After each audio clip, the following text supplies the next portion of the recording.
এমন ভাবে জখম করেছেন, গলাতে আপনি ধারালো অস্ত্র দিয়ে আপনি জখম করেছেন, তো সেক্ষেত্রে কিন্তু দায়রা আদালত নামঞ্জুর করে থাকে সহজে, যে আপনাকে জামিন দিবে না, এটাই স্বাভাবিক।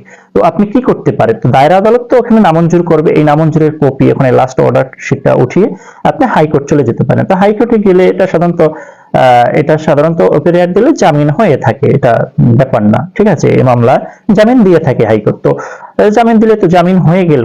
এখন কথা হচ্ছে আপনি দ্রুত কিভাবে মামলাটা শেষ করবেন। দ্রুত শেষ করতে হলে আপনাকে থানায় যে জিআর মামলাটা হয়েছে, এফআইআর মামলা যেটা হয়েছে, সেটার ক্ষেত্রে আপনাকে প্রথমে যেটা করতে পারেন, আপনি যখনই এই মামলাটা মানে তদন্ত কর্মকর্তা তদন্ত শেষে রিপোর্টটা দাখিল করে থাকেন ম্যাজিস্ট্রেটের নিকট, তো এখন 4 শুনানি হয়। 4 শুনানি শেষে আপনি হাজির হলে কি করে, আপনার আইনজীবী যদি থাকে, আপনি এখানে আপনি ডিসচার্জের একটা ফেরিয়ার দিতে পারেন, ডিসচার্জের আবেদন করতে পারেন।